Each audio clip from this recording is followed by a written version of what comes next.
Waterfall, the CCW podcast. Hello and welcome to Waterfall. It's the water saving podcast brought to you by CCW. That's the Consumer Council for Water. We're all about saving water, saving money, protecting the environment and combating climate change. I'm Mike and I'm here with this superhuman being that is Cath. Hi Mike, I quite like superhuman being. Well, you are a superhuman being. You are not only back joining us on Waterfall, but you're kind of in charge, aren't you? Well, actually Mike, yes, on this episode, it's all Cath. No, I've got a guest with me. Luckily, it's not all Cath. So we have a great guest coming on. We've got Fatima from Waterwise, and she is going to be talking about Dry July. Now, Cath, I do have a question about Dry July because I've been looking out the window and it's been absolutely peeing it down. So shouldn't it really just be called Wet July? Well, that would be accurate in terms of the weather that we've experienced. But no, Dry July, as you are about to hear, Mike, is all about ideas across a fortnight for businesses as well as households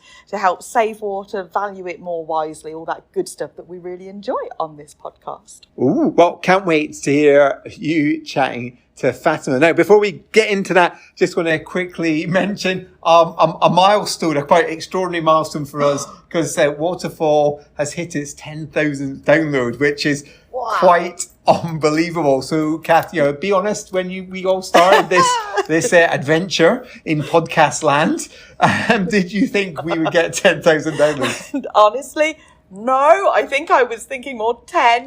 There's you, there's me, there's Karen, there's Tom. There's our families. Yeah, to be fair, my mum was on that episode just before Christmas. She can't even work her phone, let alone get a podcast up. So maybe that's 9 downloads. Yeah. 9. You're setting your expectations too high. Who would have thought this? But serious point behind it is that obviously thank you to everyone who's been listening. Thank you to people, particularly if you're subscribed. I like you a bit more than the people who just listen to one or two. So please hit subscribe. You get a bit more love from the Waterwall team. But thank you for listening, and I hope you've got something out of it because we've really enjoyed doing it. And I hope you can tell that, and I really hope people are learning things from it too. Absolutely. Well, I learn things from it all the time. I speak to our guests and find out new stuff that I didn't know. So. Oh yeah, the one you did recently on the smart water bots. What a fabulous episode, and I genuinely learned tons. So I was like, wow, that was a great episode. So check that one out. But once you've listened to this one, don't just leave now. Yeah. Now, just before we get into that, I get another thing to mention. We've got our other new podcast, Droughtcast. So have you listened yet, Cath? Well, it's kind of insulting that you asked me that, Mike, because I was on it. Oh, God. You interviewed me. Yes. Okay. So shall we do that bit again? Yeah. So we got Droughtcast. It's twice a month. We'll be talking about the latest drought situations. It's a kind of news magazine-y type style. So less gags than Waterfall. Yeah, although news. I'm not sure if people listening to Waterfall recognise what we describe as gags, but We find ourselves funny. Right, sometimes. Do get in touch with the show, though. Tell us what you make of Waterfall and of Droughtcast. I've got an email address, which is podcast@ccwater.org.uk. And we're also on the socials. We are on socials. You can find us on all of them. And instead of searching for a difficult handle, just search Waterfall. We're there on Instagram, on Twitter, and I believe Threads. Yeah, Waterfall Podcast. If you search Waterfall, you get loads of people's holiday stats of Waterfalls.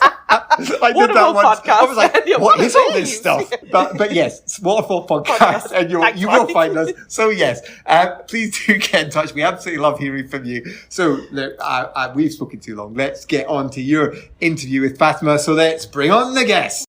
Enjoying the show? Please consider leaving a 5-star rating on iTunes and Spotify.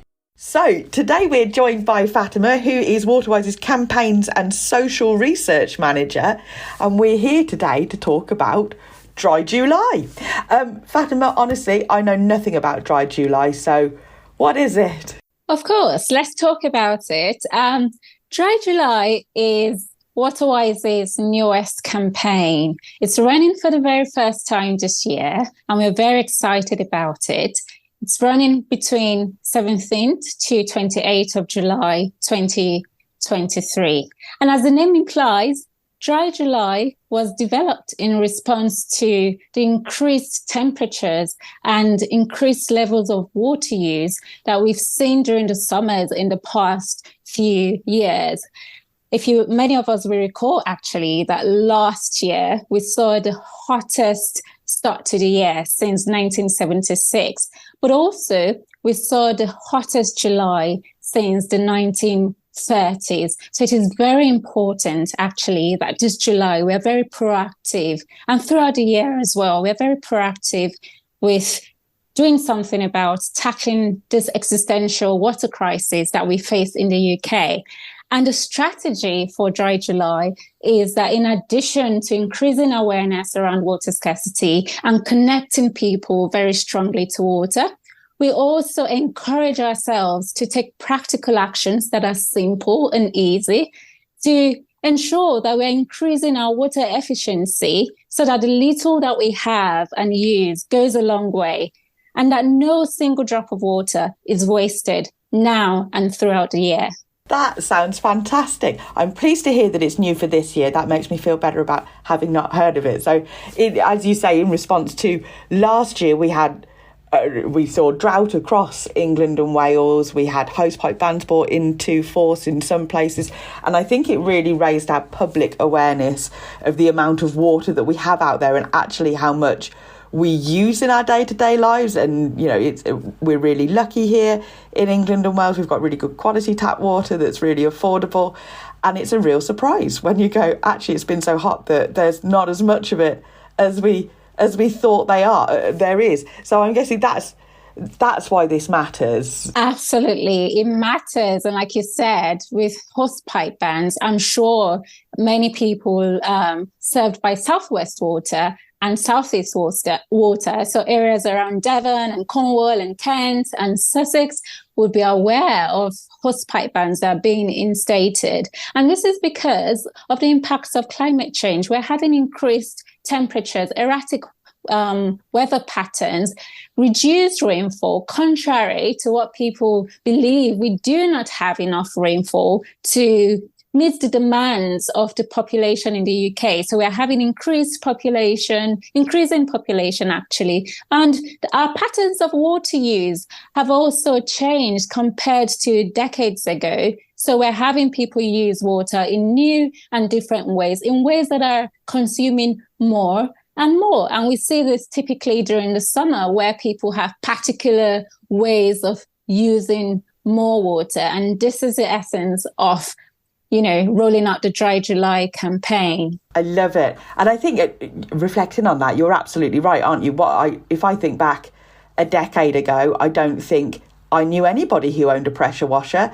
And now, during the summer, you can hear them up and down the street as people decide to pressure wash their patio, which is a huge amount of water, and actually something you could do with a washing up bowl and a brush if you wanted to. Absolutely. So we see during the summer, outdoor leisure is actually a theme. We see people using hot tubs, we see people using paddling pools, we see people washing their cars, washing their pavements. And I think it's very important that it's not just we as individuals that take responsibility for this. Our businesses also have a role to play in increasing water use during the summer. So we're encouraging people, individuals like you and I, to make sure that we are being very aware, but also being very careful when we use water. We're actually encouraging ourselves to refrain from using hot tubs and paddling pools, also refraining from washing our pavements. I mean, that can wait, can't it, when it rains? And also with our cars, if it doesn't really need washing, let it go. But also, most people would use hoses and sprinklers for washing of pavements and cars. And we know that these can use 1,000 litres of water an hour. So if you really, really need to wash that car, please use a bucket and use a sponge for that. And that would make sure that you're saving more water than you're wasting. Absolutely. Yeah, as you say, 1,000 litres of water an hour is a huge amount. And to put that into context for people, that's the water usage of a family of 4 across 2 days. That's the kind of average water use, which is massive. Whereas a bucket's 10 litres if you've got a quite big bucket. So you can cut that 1,000 down to, 10, 20 litres maybe just by that simple change. I completely agree, Cath. And I think it's important for us to reframe these quantities of water in ways that we can relate to, so that we can begin to connect. And even with paddling pools, for example, we know that the biggest paddling pool that you can buy probably, can contain about 6,000 liters of water, the biggest one you can buy on the high street. And you know that can supply about 43 people their water needs. So really think carefully. Let's think carefully about how we use water and whether it is necessary, really. That's a really good point, isn't it? And I think even where people do have paddling pools, it's thinking about, you don't need to empty that paddling pool every day and refill it. What can you do to cover it up so that the water's good to use for a while rather than just for a day and then it's full of leaves or something. And I think along with this, Fatima, one of the points that you've just touched on previously about Dry July is it's focusing on not just us at home, but businesses as well. Yes. What are the kind of things that businesses can do to play their part? Well, I should mention first that we are suggesting to businesses and to people in households to take practical actions, but we've also structured these guide and advice in a way that people find it easy to follow and easy to understand. So like I mentioned earlier, Dry July will run between 17th to 28th of July. So 5 days of the week, Monday to Friday, each week. For each day, there would be a theme. And that would be first week focusing on businesses, second week focusing on households. For Monday, would be focusing on showering and drinking. So the basic ways in which we try to cool down when the weather is hot. And then on the Tuesdays, we'll focus on flushing, because we know that this is one way that we use water a lot in homes and in businesses. And then on Wednesday, we'll focus on gardening, because we know that this is a time where we're tendering to our plants and to our flowers and watering our lawns. And we want to see what businesses can do to help us ramp up that messaging, but also what people can do to garden wisely and actually save water in the garden as well. And then on Thursday, very exciting, is the Outdoor Leisure Day, where we focus on all those exciting ways that we want to use water for leisure purposes. And also we'll be calling on businesses as well to help us with identifying those change points in homes and workplaces where they can prompt people to use less water. And even garden centres, we're also encouraging garden centres to ramp up messaging for us.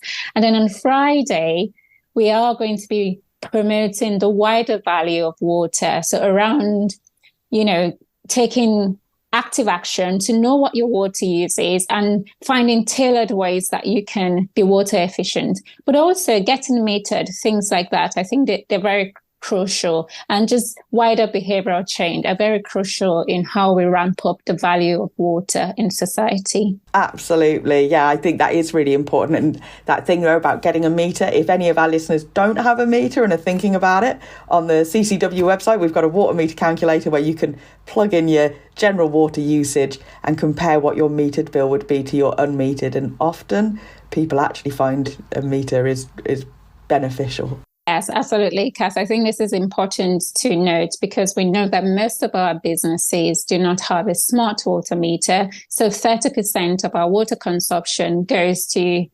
non-household spaces, but 73% of them do not have a smart water meter.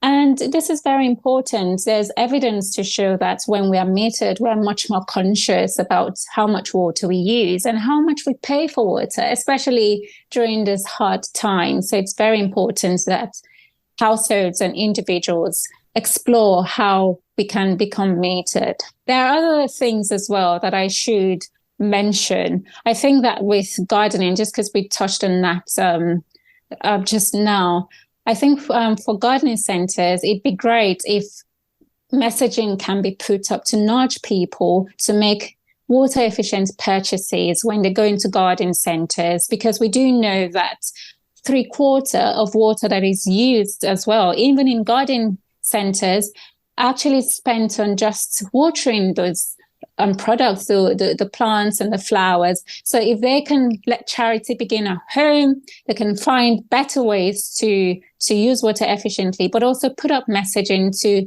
nudge people in the direction of making water-wise purchases. So drought-resistant plants, water bots, what it can do for you, and things like that would be really important. We also know that for farmers, for example, farming is the pride of Wales. So we're encouraging our farmers to look at our farmer's guide, really, for how it's not our guide, it is the Environment Agency's guide, but it's called the Waterwise on the Farm Guide, which provides information on how to conduct audits on the farm, take actions such as leaks, checking for leaks, and how to reuse water on the farm. I think this would be really crucial as well for saving water in non-household spaces and for just people, everyday people like you and I. Cath, I'm supposing, do you have a garden?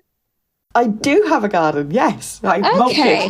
Karen knows about this. That is great. And how about a water bath? I do. I actually got a water bath relatively recently compared to a lot of my peers, but thankfully I caught all the rain over the winter, and now I don't think I've used my outside tap for probably 12 months, and I use a watering can with it. You see, that is impressive. That is impressive, and this is what we would encourage people to do. If you have a garden and you have the space and it's practical to install a water bath, please install one, because an average household can collect 450 water baths of rain in a year.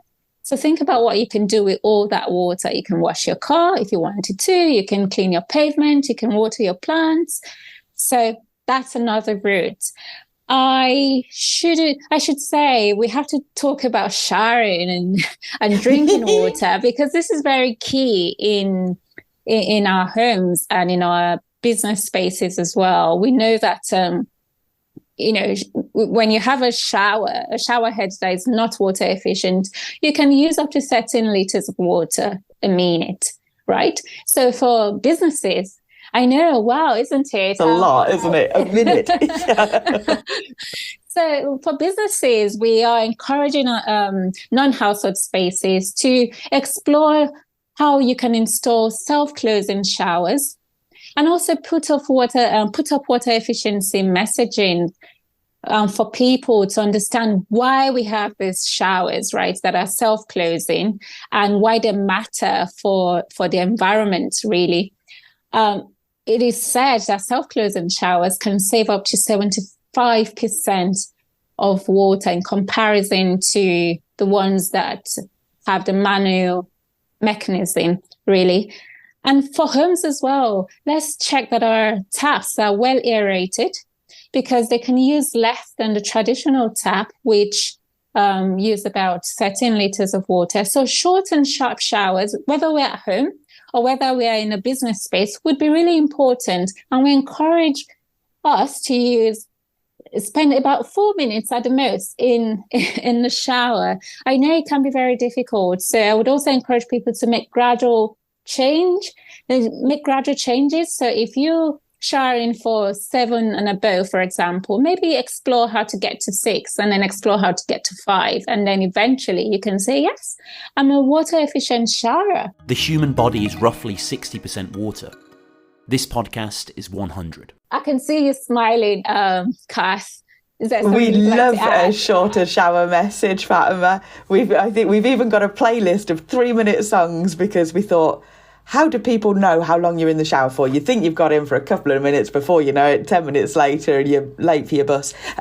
But we've encouraged people to play songs whilst they're in the shower. So as you say, do it gradually. There's not many people going to go from a 10-minute shower to a 2-minute shower overnight. And speaking of getting late for the bus, Cath, there are so many advantages to having shorter showers. Not only do you reduce the time, and therefore you save time, you also save water and you save money. So you could save about 2,500 liters of water a year if you took a shower that is less than 4 minutes. You could also save 6 hours of your time in your lifetime every year, which you could then spend on something else that you enjoy other than showering. And you could save up to £128 as well. So that's really great. And those have implications for your water, for your energy bill as well. You know, the less hot water that you use, you would see your energy bills come down. Absolutely. You're so right. Yeah, we've often referenced that heating water is actually a really expensive thing to do, and there is that cost saving around not heating water as much. But I love the 6 hours of your time back. I mean, if somebody said to me, Cath, you want 6 hours? Yes, I do, please. I can think of things to fill that instantly. Absolutely. It's like having an annual leave at work, isn't it? A day of annual leave at work. It is. It's like having a work day given back to you. Yeah. And just because you mentioned hot water, I should also mention that we're encouraging people to source for their cold drinking water, you know, by putting a jug in the fridge, for example, and then refrigerating that water for drinking.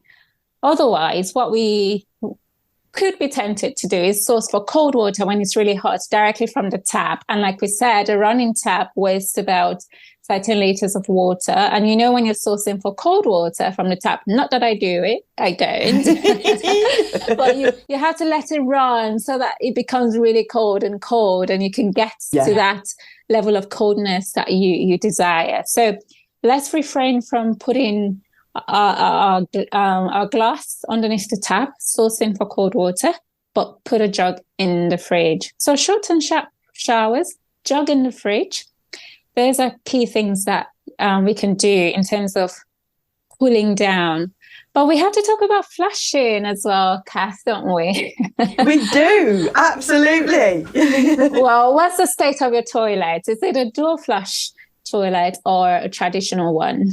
I'm proud to say it's a dual flush toilet, and I do make use of it, but that's not the case everywhere, is it? It is not the case everywhere, and those buttons can be very difficult to differentiate, especially when you've had a bad day or when you're rushing out of the door, isn't it? It can be really difficult to differentiate. But I can tell you that in terms of the traditional toilets, they use more water per flush than the dual flush toilet. So they use about 13 liters of water.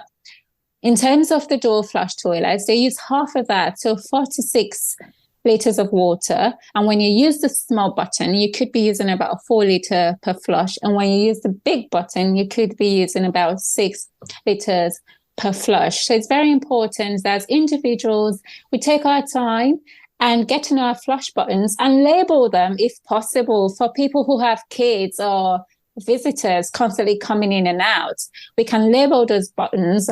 Our businesses can label the buttons as well, so that people know which to press, or put up messaging to guide people on what to do with those buttons so that we can save water. The number of public toilets that I've gone into that do have 2 buttons, but it's not really clear what button, you know, they're barely a different size. It's not immediately obvious what I'm meant to press. Wouldn't it be great if there was a label on it? It will be great, honestly, because about 30% of the water that comes into our homes, they literally just get flushed away. And I tell you what, I think it was a CCW study which revealed, actually, in terms of people's behaviors, 90% of people flush twice when they're doing number 2. Why?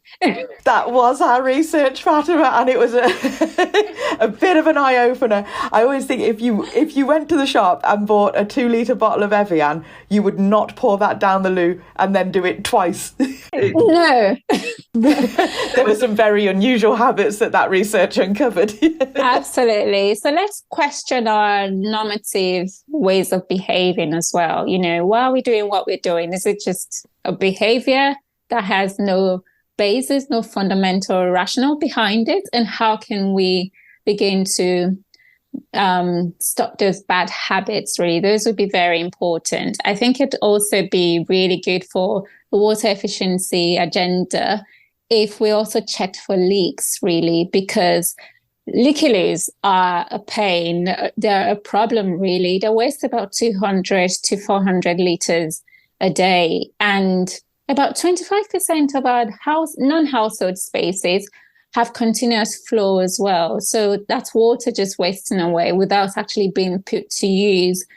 So it's very important that in our businesses, we check for leaks, and in our households, we check for leaks as well. There are many ways to check for leaks. You can use a dye capsule, popping it in the cistern and flushing and leaving it and coming back and checking whether the water has changed color. You can use food coloring as well, if you've got that in your cupboard. But also you can do a tissue test. You fold a tissue and stick it to the back of the pan. And if it does get wet within a minute or so, then you know you have a leak, and then you can find a qualified plumber. And some water companies actually do free fixes for leaky as well. So do explore your options. That is a top tip there, I think, because you're right. It's not always obvious if your loo is leaking, and cisterns are terrible culprits for this. It can be just a dribble. You can't see it. And as you say, those numbers, 200 to 400 litres of water in a day is a huge amount of clean water to be losing when you could just find it and fix it. Absolutely, Cath. Like I said in the beginning, remember that we're trying to, in addition to being water efficient, we're trying to make sure that we encourage ourselves to ensure that no single drop of water is wasted. Every water that comes into our home has to be put to good use. Absolutely, yeah, not just sent straight back out of it via a leak. I don't know if we've touched on, are there other things we could touch on in regards to valuing water, just much more generally, really? That would be what our Fridays will focus on. And I think it's important to mention that here. People like you and I, Cath, just by the nature of our work, we are very water aware. But as you must know, there are many people who don't spend their daily lives thinking about water. It's true. Shocking, but true. Shocking, but true, really. And I think it's important for us to raise the profile of water efficiency, not just in spaces where water efficiency is a thing, but just in everyday interactions, you know, our friends, our families. I always find a way to chip in water efficiency into a conversation that I'm having with people whenever appropriate, because you'd be surprised, many people don't even know that we have a water scarcity problem in the UK. And in terms of businesses as well, we know that not many businesses are smartly metered. And if 1% of the top 200 businesses that we supply, actually, if the top 200 businesses saved 1%, reduced their consumption by 1%, they could supply over 11,500 households. So it's important as well that in their efficiency strategy and sustainability strategies for businesses, please include water efficiency. Explore the little changes that you can make to actually reduce water, and get metered as well. It would show that you value water. It's only fair that we pay for the water that we use, isn't it? Just like we do in households as well. But we do have what I like to call a water efficiency MOT test, which some water companies have a water efficiency calculator, or water saving calculator. We have Northumberland Water, we have Thames Water as well, have their calculators. So I encourage everyone to go online, go and do your MOT test for water efficiency and see how much roughly you use. And you get a tailored report as well from this after you do the test, which tells you where you use water the most and how you can make very little practical changes to save water. And just for people like you and I as well, if we use water, we should pay fairly for what we use, except we are in very vulnerable circumstances, in which case we would have support on how we can still afford the water that we use, isn't it? So I would encourage us to get metered as well. That's right. And that point about affordability is incredibly important. Water companies all have different schemes that will help, not just social tariffs, but also charities, restart schemes, matching schemes, payment breaks. There are so many things out there. So if if you were to be struggling with your bill, companies will offer that support. But it is absolutely worth having a look to see how you would fare with a meter. As we said earlier, lots of people actually find they save. As a rule of thumb, I think it's if you've got more bedrooms than people, you'll probably save water through having a water meter installed. And even when that's not true, you often find that there's still a saving there anyway. That is true. That is true, Cath. And thank you for flagging that. There's so much support out there. And considering the cost of living crisis that we're facing, it's very important that we tap into those supports so that we're not alone. It really is, isn't it? Yeah, it's great that support is there to help people if they do start to struggle. And I think I was really interested there at how much there is for businesses to do. I don't think I'd realised before you said that those top 200 companies could save 1%, over 11,000 homes. That's the waterfall, and that's huge. I hadn't realised that it was as significant. Yes. It is a very significant proportion of water use that goes into businesses, 30% of supply. And I think what we often forget is that the people who use water in businesses are the same people who use water in homes. And this is why it is very important that behavior change is at the center of water efficiency promotion, because if we can get people to be very aware of the water scarcity problem we face, very connected to the value of water, it doesn't matter what space that they are in, they would use water the same way in an efficient manner, I hope. So it is very key, really, behavior change to this conversation, really. But it's also key that businesses support people to be able to make the right decisions. And there are various techniques for doing that, whether it is social comparison, because we are social animals. People want to know how others are behaving and then conform in some way or to some extent. So it's very important that businesses do this. But businesses are a real key, that those spaces are key opportunities to raise awareness as well, because it's not everyone that's going to hear about water scarcity on the radio or from their friends. But when they go into these spaces, just seeing a messaging up somewhere can give you that light bulb moment in terms of the crisis that we face. So I'm really hoping that for businesses and individuals collectively, we can save water at home and outside the home. That's a really good point, isn't it? You're right. It's us who's going into businesses and offices and using them. So if we change our behaviours, we won't just be doing it at home. We'll be doing it when we're out and about, whether that's at work or at the cinema, at the sports centre. Carries through our whole lives then. Yeah, absolutely. I think the utopia, really, where we want to get to as a society is a place where it is socially unacceptable to waste water. That is where we want to get to. And we need to keep having these conversations with one another, but also supporting ourselves with practical actions that we can take to save water. We've seen this happen with energy. People use less energy. They turn off their lights. They, turn off their heating when unnecessary to use. There's no reason why we should keep leaving our tap running when we're brushing our teeth or washing our hands. There's no reason to water your lawn, really, when there's a hose pipe ban somewhere else, maybe in the city near you. I think we ought to be very aware of how our actions have consequences on the environment, but also on people. If you think about it, it's the tragedy of the commons, really. If we make sure that we use what we have wisely now, there'd be enough to go around for everyone. So there wouldn't be those restrictions in place in the first place. And even for the future generations will have enough water to go around as well. So I genuinely love that vision of a water utopia. I think that's such a good vision of where we value water properly. Fatima, I think you probably know what our last question is going to be for you, because we ask every single guest on Waterfall.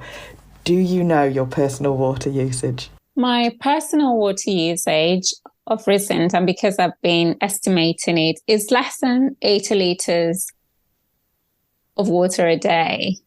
And that's primarily so because most of my usage is on showering and flushing, really. And that's it. I don't do much cooking at all or cleaning with water. I don't. But I also don't do gardening anymore. If you asked me during the pandemic, it would have been a different response, really, because I was engaging in gardening and also I was taking a bath. I no longer do that. I have very short showers and I just flush and that's it. Wow. So through some slight changes in what you're doing with water, you've got down to 80 litres a day. And I think the average usage is 140 to 150. So you are going to be in the top quartile of our table there. Yeah, circumstantially, I've gotten there, but I think I have rejigged my life around to make sure that maybe for my own selfish reasons, life is much more practical for me now than it was 2 years, 3 years ago. Yeah, and I think it is great though, isn't it? That through those, making things more practical, workable, so that you've got more time, you're in a better position through having that. That it's actually also had a really positive effect on your water use. Yes, absolutely. How about yourself, Cath? Do you know what your usage is? Yes, I do. And I'm afraid I am sadly very much at the average. I'm about 140 litres per person per day in my house. So there is a work in progress. I'm going to take some of today's tips and see if I can put them into use. And maybe next year, Dry July 2024, you can come back to tell us more and I'll be able to give you a better water usage for myself. I'm ashamed now. I feel ashamed. You've given me your word, Cass. Yeah, that's it. We will reconvene next year and I'll be doing better. Well, thank you so much for joining us today, Fatima. We'll put links to Waterwise's website in the show notes so that people can start following along and seeing all these top tips, sharing them out via their social media by word of mouth. Yes.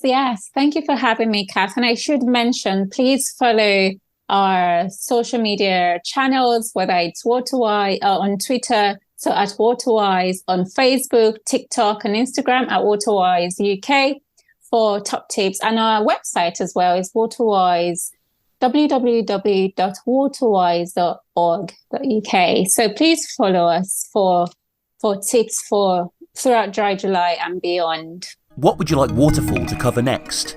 Send your water-saving topics to podcast@ccwater.org.uk. So that was Fatima there. What a great interview, Cath. Well done. Learned a few things. One, your personal water use. Do you know who's going to be happy? Karen. Karen is going to be happy. I'm now the worst CCW employee. Do you know, Mike, I have been keeping that to myself for the whole time. What is it? Nearly a year now of podcasting. And then the tables were turned. Fatima found out my dark secret that my water use you have hidden that very well. average. Well, producer Tom, who's been strangely quiet today, he has been very quiet about his water use because he's moved house and he's using that old excuse he doesn't quite know yet. I reckon he's got something to hide. Good, I hope it's worse than mine. To be fair, I think he's got lots to hide, but hopefully we'll find that out. Water use, yeah. Well, I'm thinking more broadly, but there's plenty more podcast time that we can expose that in. And one more quick question about your interview. So, Dry July, can you do it in August? No, you can't. Dry July is just for a fortnight, and that's the end of it. Of course, you can do it in August, Mike. It is year-round. We always use water wisely, no matter the weather, no matter the season. We should just take care of it, value it. What a great way to end. Cath, thank you so much for doing that. Thank you for doing that interview. Really good stuff. Tons of learning points there and practical stuff. Absolutely love it. So that's all we've got time for in this week's edition of Waterfall. So it's bye from me, Mike. And bye from me, Cath.